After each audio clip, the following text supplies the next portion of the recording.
தான் இந்த நிகழ்ச்சியுடைய நோக்கம்.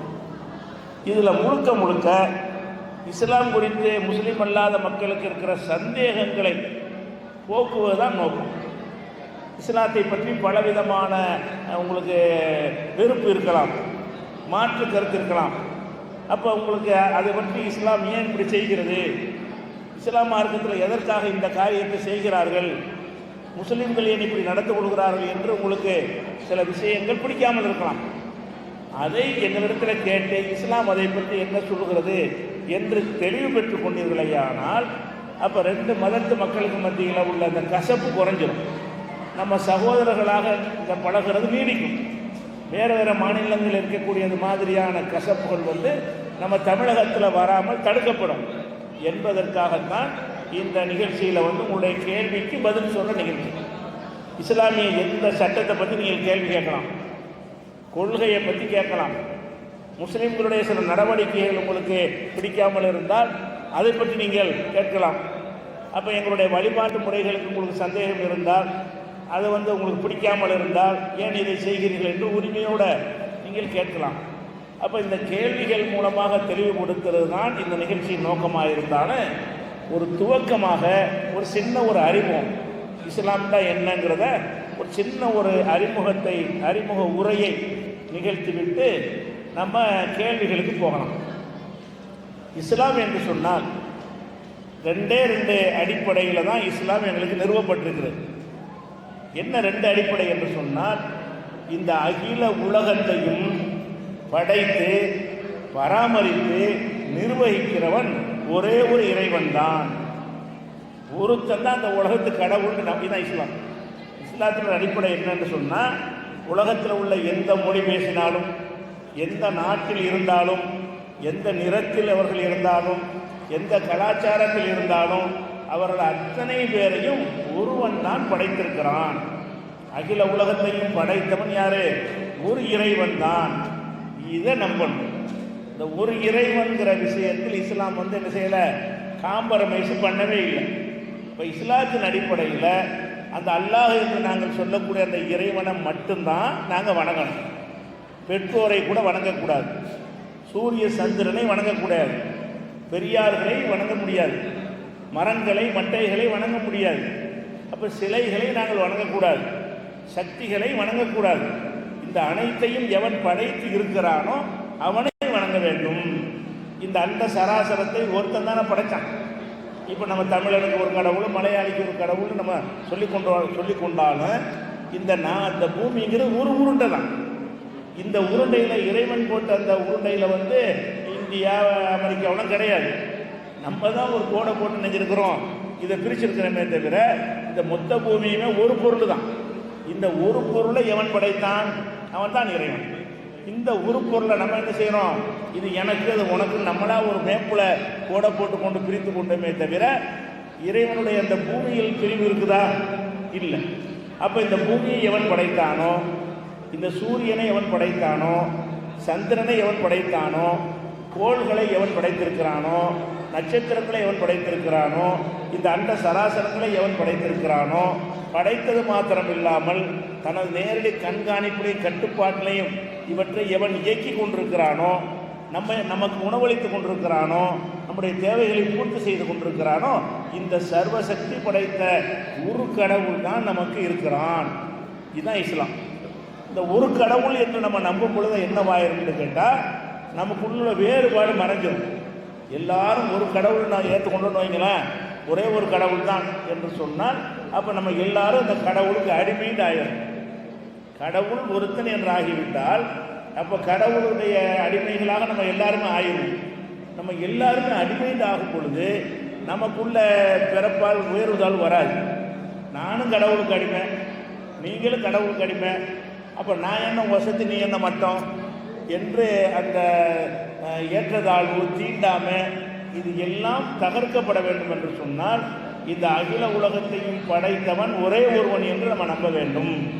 அந்த ஒருவனால் படைக்கப்பட்டது அத்தனை பேர், எல்லாருமே அந்த ஒருவனால் படைக்கப்பட்டு இருக்கும் பொழுது நமக்குள்ள இந்த வேறுபாடுகள் கண்டிப்பாக குறைஞ்சிடும்.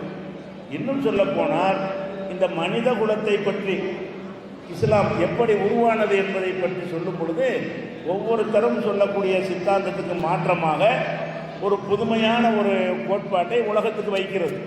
எப்படி வைக்கிறது? இந்த அகில உலகத்துக்கு ஒரு ஜோடியை தான் கடவுள் படைச்சார். நம்ம இத்தனை கோடி மக்கள் இருக்கிறோமே, 800 கோடி மக்கள் வாழ்கிறோம்னு சொன்னால் இவ்வளோ பேரையும் கடவுள் படைக்கல. கடவுள் படைத்தது ஒரு ஆண் ஒரு பெண்ணை தான் படைத்தார். அந்த ஒரு ஆண் ஒரு பெண்ணிலிருந்து தான் பல்கி பெருகி பெருகி பெருகி பெருகி நம்ம இத்தனை கோடி மக்களாக இருக்கிறோம். அப்போ நீங்கள் எந்த ஒரு இனத்தை சேர்ந்தாலும் எந்த ஒரு கோத்திரத்தை சேர்ந்தவர்களாக இருந்தாலும் நீங்கள் எல்லாம் அங்கே தான் போய் பிடிப்பீங்க. இப்போ உதாரணமாக இன்றைக்கி வந்து 800 கோடி மக்கள் இருக்கிறாங்கன்னு வைங்க. இதை ஒரு 100 வருஷத்துக்கு முன்னாடி போனீங்கன்னா ஒரு 500 கோடி மக்கள் தான் இருந்திருப்பாங்க. இன்னொரு 100 வருஷத்துக்கு முன்னாடி போனீங்கன்னு சொன்னால் உலகத்தில் 300 கோடி பேர் தான் இருந்திருப்பாங்க. இன்னொரு 100 வருஷத்துக்கு முன்னாடி போனீங்கன்னா உலகத்தில் ஒரு 100 கோடி பேர் தான் இருந்திருப்பாங்க. இன்னும் கொஞ்சம் முன்னாடி போனீங்கன்னு சொன்னால் உலகத்தில் ஒரு 50 கோடி பேர் தான் இருந்திருப்பாங்க. இன்னும் கொஞ்சம் முன்னாடி போனீங்கன்னு சொன்னால் ஒரே ஒரு கோடி மக்கள் தான் இந்த மொத்த உலகத்தில் இருந்திருப்பாங்க. இன்னும் கொஞ்சம் அப்படி சுருக்கி போனீர்கள்னு சொன்னால் ஒரு 10 லட்சம் பேர் தான் உலகத்தில் இருந்திருப்பாங்க. இன்னும் முன்னாடி போய் பார்த்தீங்கன்னு சொன்னால் ஒரு 1 லட்சம் பேர் இருந்திருப்பாங்க. இன்னும் கொஞ்சம் முன்னாடி போனீங்கன்னு சொன்னால் ஒரு 1000 பேர் இருந்திருப்பாங்க. இன்னும் கொஞ்சம் முன்னாடி போனீங்கன்னு சொன்னால் 100 பேர் உலகத்தில் இருந்திருப்பாங்க. இன்னும் கொஞ்சம் முன்னாடி போனீங்கன்னா 2 போய் முடிஞ்சிடும். அப்போ அந்த 2 தான் 10 ஆகி 100 ஆகி 1000 ஆகி லட்சம் ஆகி கோடி ஆகி பல கோடிகளாக ஆயிருக்குன்னு சொல்லும் பொழுது நம்ம எல்லாம் யாராயிடுறோம்? நீங்கள் இந்துவாக இருங்க, நான் முஸ்லீமாக இருக்கேன், கிறிஸ்தவனாக இருங்க, நீ சண்டியாராக இருங்க, முதலியாராக இருங்க, எல்லாருக்கும் ஒரு அப்பன் தான். நம்ம அனைவருக்குமே ஒரே ஒரு மூலப்பிதா தான். நம்ம அனைவருக்குமே ஒரே ஒரு மூலத்தாய் தான். அப்போ ஒரு தாய் ஒரு தந்தையிலிருந்து நம்ம எல்லாரும் வந்திருக்கிறோம் என்று சொன்னால் நான் உயர்வு நீ தாழ்வுன்னு வருமா? அதுதான் இன்னைக்கு உலகத்தில் ஒரு பிரச்சனையாக இருக்கிறது. ஒருத்தன் தன்னை உசத்தி கொள்வதும் ஒருத்தன் தன்னை தாழ்த்தி கொள்வதும் தான் இன்னைக்கு உலகத்தில் முக்கியமான பிரச்சனையாக இருக்கிறது. அப்போ இதை ஒழிக்கணுமாக இருந்தால் இஸ்லாம் எப்படி சொல்கிறது என்றால், ஒரு இறைவன் இருக்கிறான். அந்த ஒரு இறைவன் உங்களை ஒவ்வொரு கோத்திரத்தை கடவுள் படைக்கலை. ஒவ்வொரு ஜாதியை இப்படி தமிழன் ஒரு ஜோடியை படைக்கலை, மலையாளின்னு ஒரு ஜோடியை படைக்கலை, ஆங்கிலேய என்று ஒரு ஜோடியை படைக்கலை, செட்டியார்னு ஒரு ஜோடி, முதலியார் என்ற ஜோடி, இப்படி இறைவன் படைக்கவே இல்லை. படைச்சது ஒரு ஜோடி தான். அந்த ஒரு ஜோடியில் இருந்த பிரிந்து தான் நம்ம என்ன செஞ்சிட்டோம்? குலம் கோத்திரம்னு உண்டாக்கி பல ஜாதிகளாக ஆயிட்டமே தவிர நீங்கள் என்னதான் ஆனாலும் நம்ம சகோதரர்கள் என்பது மாறுமா? அண்ணன் தம்பி என்பது மாறுமா? ஒரு தாய் தந்தைக்கு பிறந்த 4 பிள்ளைகள்னா 4 பேருக்கும் அவர் தானே தாய் தந்தை. 4 பேர் அண்ணன் தம்பி தானே. ஒருத்தன் காங்கிரஸில் இருப்பான், ஒருத்தன் திமுகவில் இருப்பான், ஒரு அண்ணா திமுகவில் இருப்பான், ஒருத்தன் கம்யூனிஸ்டில் இருப்பான். எல்லாரும் சகோதரன் தானே. அவனுக்கு பிடித்த ஒரு கொள்கையில் இருக்கிற காரணத்தினால் அவங்க அண்ணன் தம்பி இல்லைன்னு ஆயிடுவாங்களா? அப்போ ஒரு தாய் தந்தைக்கு பிறந்தவர்களே பலவாறாக பிரிந்து கிடக்கிற காட்சியை பார்க்குறோம். அப்படி பிரிந்து கிடந்தாலும் எனக்கு பிடிச்ச ஒரு கொள்கை என்கிற அடிப்படையில் நீங்கள் பிரிஞ்சுக்கலாம், நான் பிரிஞ்சுக்கலாம். எனக்கு இஸ்லாம் பிடிச்சிருக்குதா, நான் இதில் இருந்து கொள்ளலாம். உங்களுக்கு இந்து மதம் பிடிச்சா நீங்கள் அதில் இருக்கலாம். ஆனால் நம்ம அண்ணன் தம்பி விளைவிக்கணும். நம்ம எல்லாருமே ஒரு தாய் தகப்பனுக்கு பிறந்தவர்கள் தான். எனக்கு இந்த கொள்கை பிடித்திருக்கிறது, உனக்கு அந்த கொள்கை பிடித்திருக்கிறது, நீ அதை பின்பற்றுவதில் நான் குறுக்க வரமாட்டேன், நான் இதை பின்பற்றுவது நீ குறுக்க வராத. இப்படி ஒரு உலகளாவிய ஒரு சகோதரத்துவம் உண்டானுச்சுன்னு சொன்னால் அப்போ இதுதான் உலகத்துக்கு நீ தேவையாக இருக்கிறது. இந்த மெசேஜை இஸ்லாம் உலகத்துக்கு கொடுக்குறது.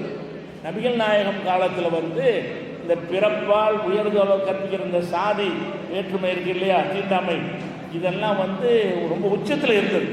இப்போ நம்ம நாட்டிலலாம் ரொம்ப கம்மி.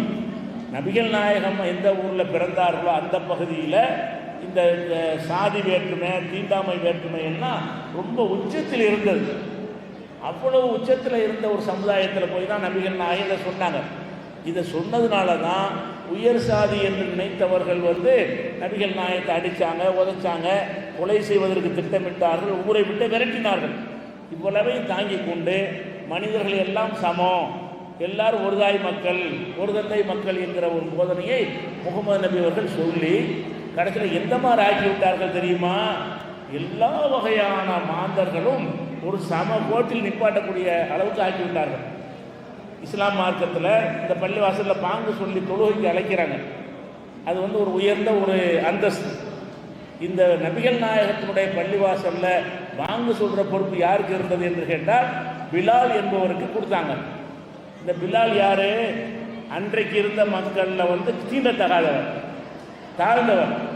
அவர் கிட்ட கூட நெருங்கக்கூடாது, அவரை தொடக்கூடாது, அவர் தூரமாக தான் நிற்கணும் என்று எந்த பிலாலை ஒதுக்கி வைத்திருந்தார்களோ அவரை அந்த நபிகள் நாயகத்துடைய அந்த பள்ளிவாசலில் ஏற்றி நீ தான் தொழுகைக்கு மக்கள் அழைக்க வேண்டும் என்று சொல்லி அவ்வளோ உயர்ந்த அந்தஸ்தை கொடுத்தார்கள்.